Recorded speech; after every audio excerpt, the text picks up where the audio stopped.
on the social like planted, no kidding. After I fuck her, she fainted, I'm sitting. Please tell your girl we not dating. Her bikini bottom is gone and she wasted. Greetings, students. My name is Professor Fonz, and today I am going to be covering a lesson taught this year in calculus that I pretty much mastered at this point. It goes by the name of Antiderivatives and Indefinite Integration. Just so you guys can get those words down. Alrighty, without further ado, let's get to it. So the only real key academic vocabulary term that we really need to know is named antiderivative, which is a function that reverses the derivative. As you guys can see here, that's how it's spelled and that's how it's defined.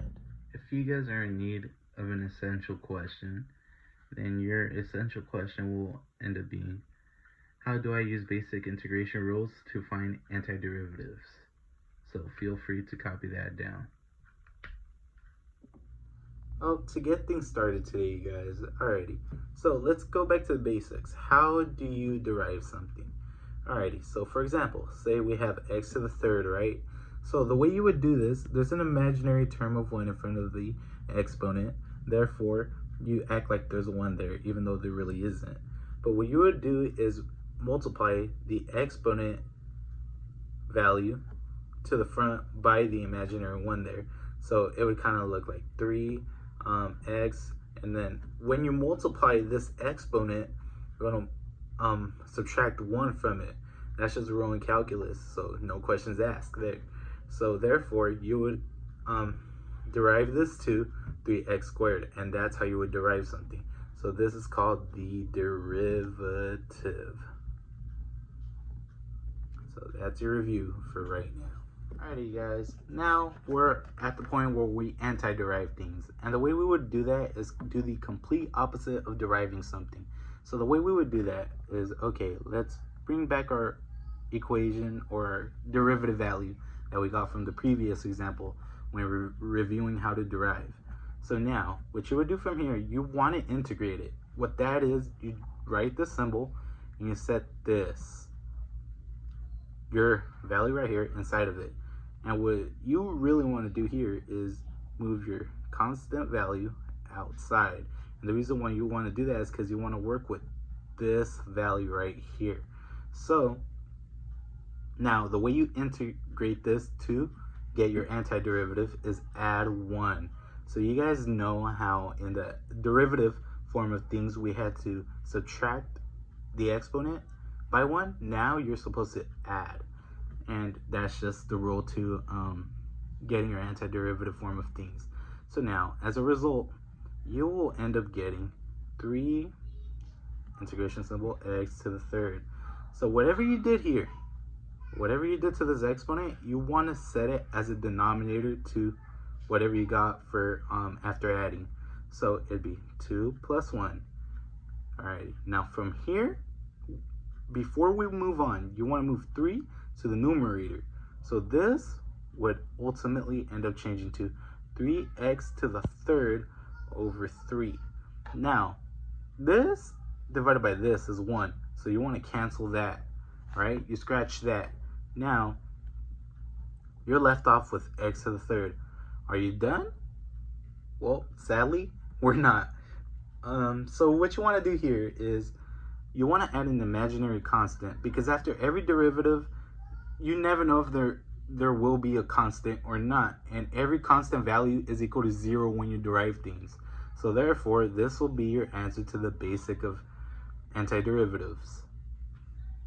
We'll move on to a more complex problem.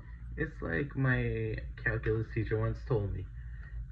Calculus is like 1 plus 1, and 1 plus 1 equals 11. But in this case, it's more like you use dandelion in a sentence, and therefore you'd write, the cheetah is faster than the lion. Boom, exclamation point. Other things that we derive in calculus are known as trigonometric functions. So now, just for an example, say you're given f of x equals negative sine x.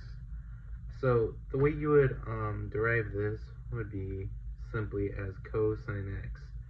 Alrighty, now say you're given something like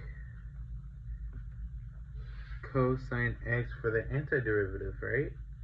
So now, the way you would do that is by doing the integration symbol, and this time you would derive cosine x again. So that turned into negative sine x, and after you turn it into sine x, you set it in parentheses dx. After you have done that, you need to realize that this will then come back to deriving this. So once you derive this again, then this would ultimately end up equaling cosine x plus c. And again, the constant's there because we're not given a constant, and because constants can equal anything. So say before this there was a constant. So that will be your answer to anti-deriving cosine x. To spice things up a bit, we are going to be complicating the antiderivative process even more by using a more complicated trigonometric function. So one example here would be integration symbol, then it'd be t squared minus sine t dt. So after that, you want to separate these two because they're two completely different things. So t squared minus sine t. However, you see this?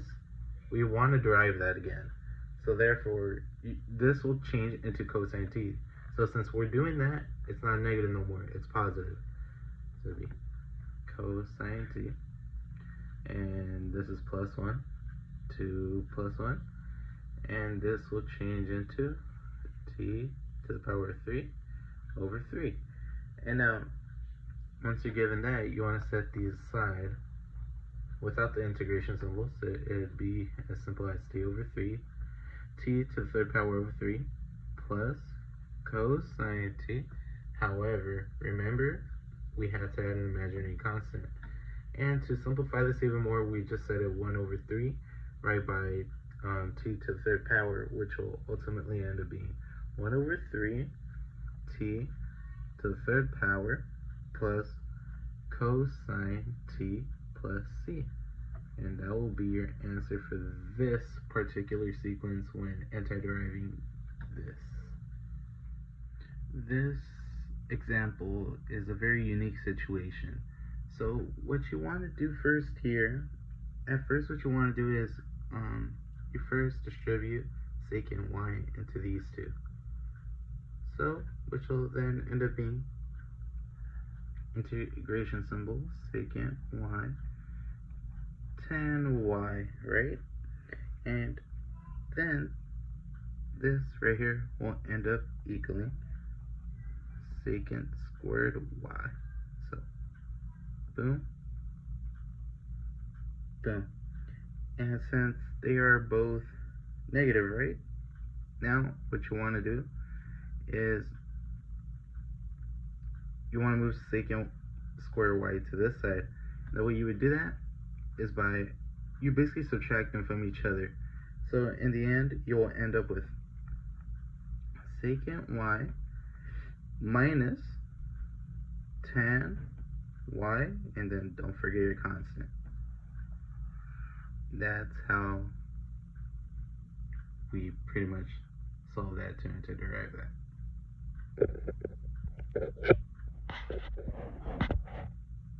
For this particular example, you guys, again, as I said before, all you have to do is separate the two, which will ultimately end up being 2x minus 4 to the power of x, dx on both sides, dx.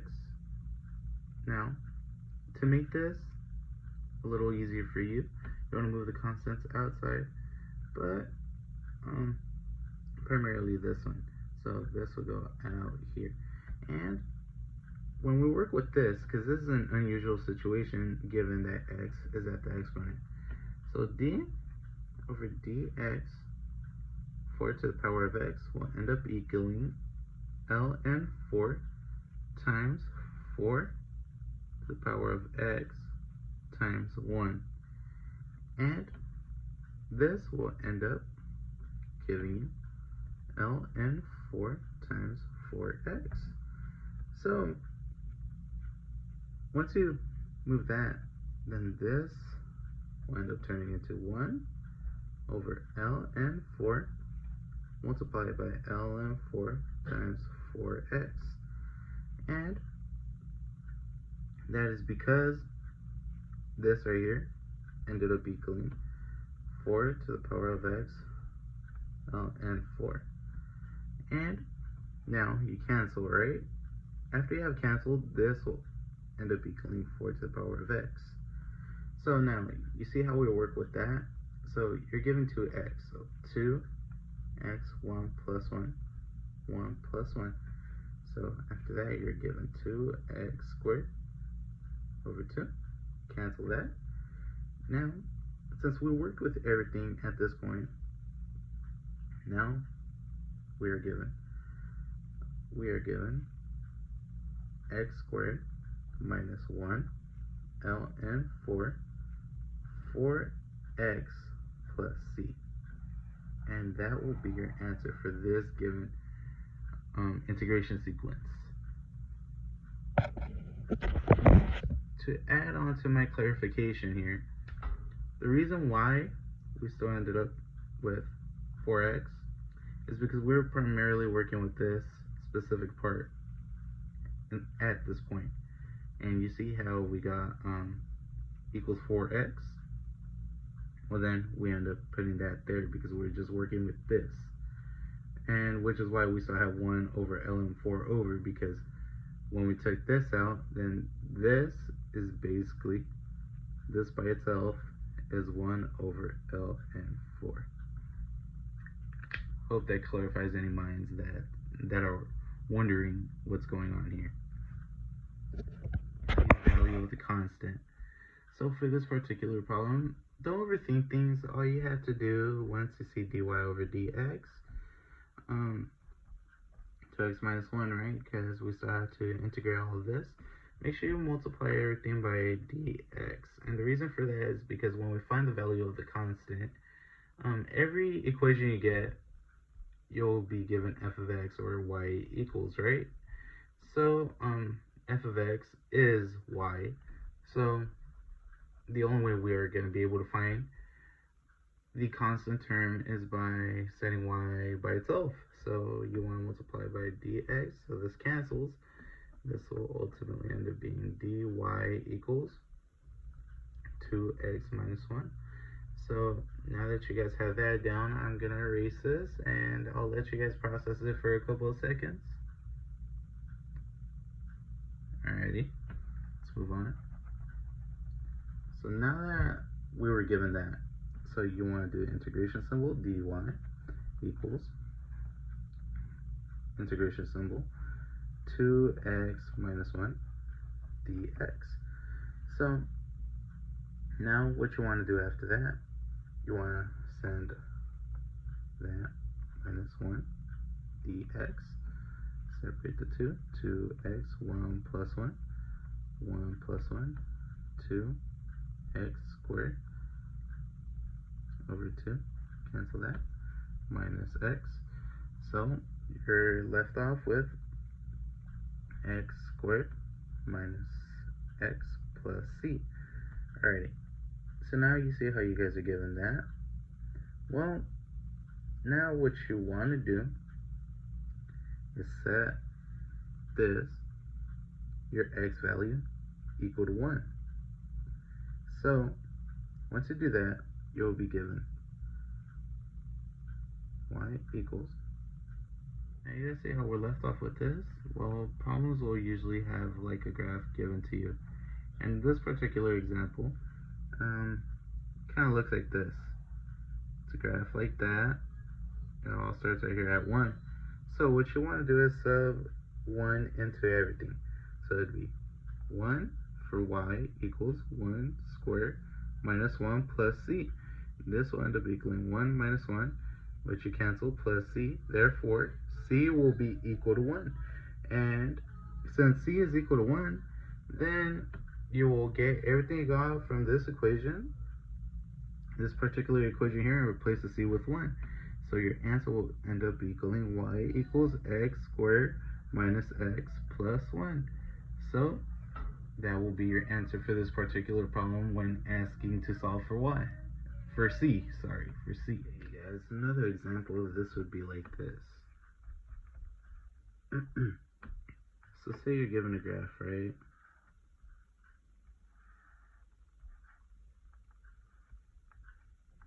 And say it looked a little something like boom. And say you were given a point at 0, 4. Now, say the function given was dy over dx equals cosine x. So you want to keep this given point in mind, so you want to set it aside.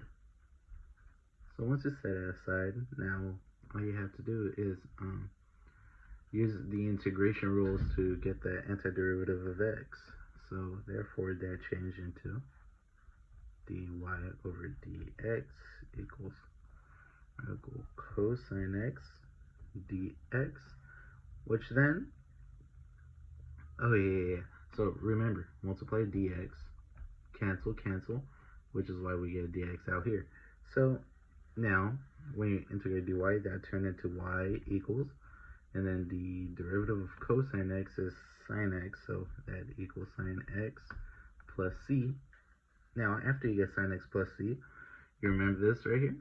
Alrighty, so this is going to be your x value, this is your y value. So now you want to sub into x and y into this perspective equation.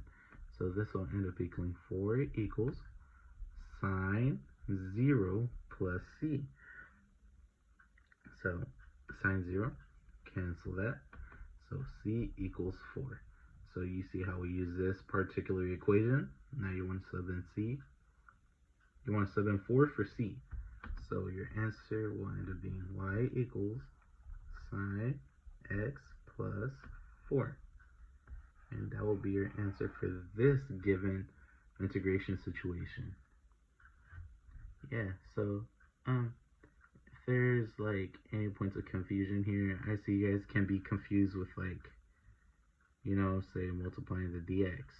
Honestly, don't even overthink it. What you can do beforehand is just, before you even start processing it, just do dy over dx equals cosine x. You multiply by dx on both sides, dx, and you just cancel, which will have you get something like this. dy equals cosine x dx, and then just add an integration symbol on this side and this side. You're welcome. You guys will have to deal with this. So you will be given dy over dx equals x to the power of 3 over 2. This is a fraction as an exponent. So the way you would do that is, again, multiply dx, cancel that. dy is equal to x to the power of 3 over 2, and dx. So you separate these two, integration symbol dy, this will ultimately equal y, equals integration symbol x 3 over 2, and you add 1, obviously, 3 over 2 plus 1. After that, you want to add your constant here, obviously your imaginary constant, and since it's 1, you want to set it equal to numerator and denominator, the same as the denominator right here. So this will be 2 over 2 to be specific. So you add all that up, then you will end up getting x 2 over 5 over 2 plus c. And now after you have done that, you want to move this to the top, so that way you get a simple constant number as your denominator. So this will ultimately end up equaling y equals 2x 3 over 2 over 5 plus c. And sorry about that, it is 5 over 2. That will end up being your answer. To clarify even more, after you guys have scanned all that, you change this into 2 over 2 because it's right here, it's 3 over 2, right? One whole number would be 2 over 2, which is why we change 1 into 2 over 2. Same thing applies right here, 2 over 2. You might be, for this particular example, you guys, be dy over dx equals 2x to the power of negative 3. So again, like I said before, what you want to do here is multiply dx. Very first thing you want to do, multiply dx. So it'd be integration symbol dy. This will end up equaling y. So now equals integration symbol 2x minus 3 dx. After that, you want to follow the same steps I have been doing earlier. The basics to integration. Add 1, negative 3 plus 1. This will end up equaling 2x to the negative 2, negative 2. This cancels, right? So now you are given x minus 2 plus c. And that will be your answer for this particular integration sequence. So now, say you want to check this. We haven't really stated how to check things. So you want to rewrite it, y equals. This is also equal to negative 1 over x to the second power plus c. So this will end up equaling negative 1x to the 2. And then you will end up changing this into 1 over 2x to the power 3 equals negative x minus 2 minus 3 should end up equaling negative 2 minus 2 x to the power of 3 plus c, which will end up equaling dy over dx equals 2x to the power of negative 3. And you will know that your answer is right, this particular answer, when this ends up matching this. So therefore, now we know that our answer is correct. Boom. A couple more simple problems that we can do for integration. Alrighty, just so you guys can kind of get everything down to the basics of integration. So say we were to get integration symbol 1 over x to the power of 3 dx. So what you first want to do is rewrite this. You rewrite it as x to the negative 3 dx, because x to the power of negative 3 is the same as 1 over x to the power of 3. So integration symbol. Now you want to integrate, so you add 1, negative 3 plus 1, which would then turn into x to the power of negative 2, negative 2 plus c. And after you have done that, you see how this is negative? You want to rewrite this. So this will ultimately end up being negative 1, 2, the base value of 2, x to the power of 2, plus c. And that will be your answer for this problem right here. Boop, boop. Another basic example that we can do here is integration symbol, radical x dx. The way you would rewrite this is as simple as integration symbol x to the power of 1/2 dx. After you have that down, now you want to integrate, so add 1/2 plus 1, which would then turn into, remember, 1 is the same as 2 over 2 in this situation. So 1 equals 2 over 2.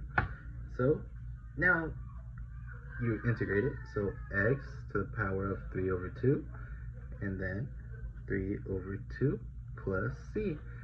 And then you would rewrite that as 2 over 3 x to the power of 3 over 2 plus c. And that will be your answer for this particular problem. A bit more of integration practice. Given trigonometric functions, we will work with 2 sine x dx. So you would rewrite this. It would end up being 2 sine x dx, which would then turn into, you find the derivative of sine x, which is cosine x. But in this case, you would set negative. So it turned into 2 negative cosine x plus c, which would then simplify to negative 2 cosine x plus c. And that will be your answer for this particular integration problem. Again, check mark, write yourself a star if you need it, just to get your confidence going. Say you were given something extremely simple, such as integration symbol. Let's see, let's think of a number here, negative 32. Alrighty, say you were given that. You would simply just do integration symbol negative 32. However, you want to set it at dx, imaginary dx, which would ultimately end up being negative 32 x plus c. That will be your answer for that. Simple as that when you see a constant value, just given for the integration sequence. It's not that bad. You guys got this. So, since you guys got this, I'll be like, you got this. Bam. Integration symbol x plus 1 over radical x dx. This, you would rewrite it as x over radical x plus 1 over radical x dx.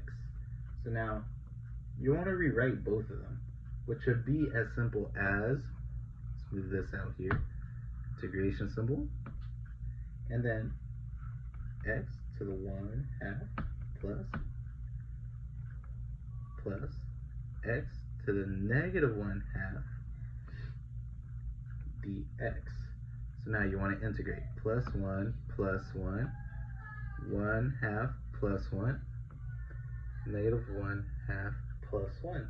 So now, what you will ultimately get once you integrate this is as simple as equals x 3 to the power of 3 over 2, 3 over 2 plus x to the power of 1/2, 1/2 plus c. Now you would rewrite this as 2 over 3 x to the power of 3 over 2 plus 2x to the power of 1/2 plus c, which would then ultimately give you everything once you factor, which will look like this: 2 over 3 radical x plus 3 plus c. And that will be your answer for this given integration sequence. It's not too complicated. You just got to really work with these exponents of fractions. So just remember, if it's a fraction, say it's 1 over 2. So let's do a star here. 1 over 2 exponent is equal to radical. Yeah, simple as that, radical. Thank you guys for watching this lesson. given calculus on lesson 5.1, antiderivatives and indefinite integration. You guys are amazing, and if you guys are in need of any assistance, feel free to let me know in the comment section below. Fonz out. Deuces. T-O